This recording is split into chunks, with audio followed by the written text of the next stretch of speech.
တရားကုန်ကြည့်ရအောင်ဆိုတရက်တမိန်ကြည့်ရမှာကျွန်တော်တို့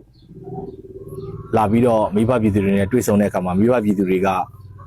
ဆွေးနွေးချက်တွေမိဘပြည်သူတွေလိုလားနေတဲ့လိုလားချက်တွေကျွန်တော်တင်ပြပေးတော့ပါမယ်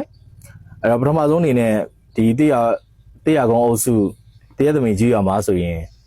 ကျွန်တော်2024ခုနှစ်မှာရေကြီးခဲ့တဲ့အခါမှာဒီရှောင်းပေးဝဲရရှိတဲ့လေတွေယာတွေပေါ့နော်ဧကအခမ်းအနားကြီးဧက100ဝန်းကျင်ပေါ့အဲ့တော့အဲ့ဒီဧက100ဟာယနေ့ချိန်မှာဆိုရင်ပုံစံ9နေရှိပြီးတော့အတိုင်းအတာ2ဧကဆိုရင်2ဧကဆိုတဲ့အတိုင်းအတာ1ဧကဆိုရင်1ဧကဆိုတဲ့အတိုင်းအတာတတ်မတ်မရှိကြဘူးအဲ့တော့သက်ဆိုင်ရာဌာနတွေအနေနဲ့သက်ဆိုင်ရာမြို့နယ်မြေစင်းအနေနဲ့ပုပ္ပတိတိမြို့နယ်မြေစင်းအနေနဲ့ကျွန်တော်ပူးပေါင်းပြီးတော့ဒီပုံစံ9နေနဲ့ပုံစံ9နေရှိထားတဲ့မိဘပြည်သူတွေရဲ့မြေနေရာတွေကိုအတိုင်းအတာတွေမှတ်ကန်အောင်ဒါမိဘပြည်သူတွေနဲ့သက်ဆိုင်ရာဌာနတွေနဲ့ပူးပေါင်းပြီးတော့ကျွန်တော်ပုံစံ9နေသတ်မှတ်ထားတဲ့မြေအတိုင်းရရှိအောင်ကျွန်တော်ဆောင်ရွက်ပေးတော့ပါမယ်လို့ကျွန်တော်ကတိပြုအပ်ပါတယ်အဲ့တော့ကျွန်တော်အနေနဲ့ဒီရင်းနှီးမြောင်းနေပေါ့ကြေးရွာမှာရှိတဲ့ရင်းနှီးမြောင်းကိစ္စတွေနောက်ကွန်ကရစ်လမ်းကိစ္စတွေပေါ့နော်ကွန်ကရစ်လမ်းကတော့ဒါ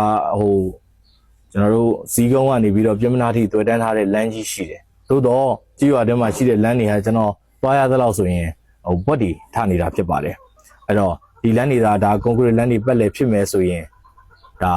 ကြေးရွာသားတွေအနေနဲ့လည်းဒါဒီလမ်းလေးကိုတောင်းဆိုထားပါတယ်အဲ့တော့ဒီထဲမှာကျွန်တော်လက်ရှိပြုလုပ်နိုင်တဲ့ကျွန်တော်ဆောင်ရွက်သွားနိုင်တဲ့လုပ်ငန်းတွေကိုတော့လက်ရှိအနေနဲ့ကျွန်တော်ဆောင်ရွက်ပေးတော့ပါမယ်မိဘပြည်သူတွေပြောတဲ့အထက်မှာဘာတွေပါတယ်လဲဆိုတော့ဒီကြေးရွာလျှက်စစ်မီးကိစ္စတွေပါဝင်ပါတယ်အဲ့တော့မီတာတွေဘယ်လိုကြားသိနေတဲ့အကြောင်းတွေပါဝင်ပြီးတော့ကျွန်တော်အနေနဲ့လည်းမိဘပြည်သူတွေဘက်ကနေပြီးတော့နားထောင်ခဲ့ပါတယ်အဲ့တော့ကျွန်တော်ဆက်လက်ပြီးတော့လှုပ်ဆောင်ရမယ့်လုပ်ငန်းစဉ်တွေကိုလည်းကျွန်တော်မှတ်သားသွားပါတယ်အဲ့တော့တရားကုန်းအုပ်စုတရားသမီးကျွေးရမှာရှိတဲ့မိဘပြည်သူတွေရဲ့စကားကိုကျွန်တော်နားထောင်ခဲ့ပြီးတော့ကျွန်တော်ဖြည့်ဆည်းပေးနိုင်တဲ့အတိုင်းအတာဖြစ်တဲ့လက်ရှိကျွန်တော်တို့မြို့နယ်မြေစင်းနဲ့ပူးပေါင်းပြီးတော့လက်ရှိပျောက်ကွယ်နေတဲ့ဖုံးနေတဲ့ပေါ့နော်မြေနေရာတွေကိုပြန်လည်ဖော်ထုတ်ပေးဖို့မြို့နယ်မြေစင်းနဲ့ပူးပေါင်းပြီးဆောင်ရွက်တော့ပါမယ်လို့ပြောကြားအပ်ပါတယ်နေပြည်တော်ပုပ္ပသီရိမြို့နယ်တရားကုန်းကျေးရွာအုပ်စုတရက်တမိန်ကျေးရွာကိုနိုဝင်ဘာ12ရက်ဒီကနေ့နေ့လယ်ပိုင်းကမဲဆယ်စီယုံရေးစင်းစဉ်ဒေသခံပြည်သူတွေနဲ့တွဲဆုံဆွေးနွေးခဲ့တဲ့အကြောင်းကိုတိုင်းသားစည်းလုံးညီညွတ်ရေးပါတီကိုစားပြုပြည်သူ့လွှတ်တော်ကိုယ်စားလှယ်လောင်းဦးစိမ်းမောင်မောင်ဦးက NHP သတင်းဌာနကိုပြောကြားသွားတာဖြစ်ပါတယ်။သူ့အနေနဲ့ဒေသခံပြည်သူတွေကြုံတွေ့နေရတဲ့အခက်အခဲတွေထဲကချက်ချင်းပြေရှင်းလို့ရနိုင်တဲ့အကိစ္စရပ်တွေကိုသက်ဆိုင်ရာဌာနတာဝန်ရှိသူတွေနဲ့ပုံစံညှိနှိုင်းဆောင်ရွက်ပေးသွားမှာဖြစ်တယ်လို့လွှတ်တော်ထဲရောက်မှာဖြည့်ရှင်းပေးနိုင်မဲ့ကိစ္စရပ်တွေကိုလည်းသူအနိုင်ရပြီးတဲ့အချိန်လွှတ်တော်မှာ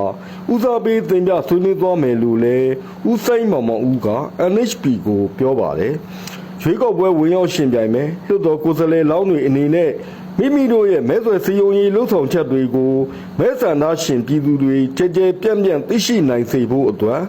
NHP သတင်းဌာနရဲ့ယခု channel ချက်ပေါက်ကနေဆက်သွယ်လို့ရပါတယ်ကျွန်တော်ဝင်းဦးပါ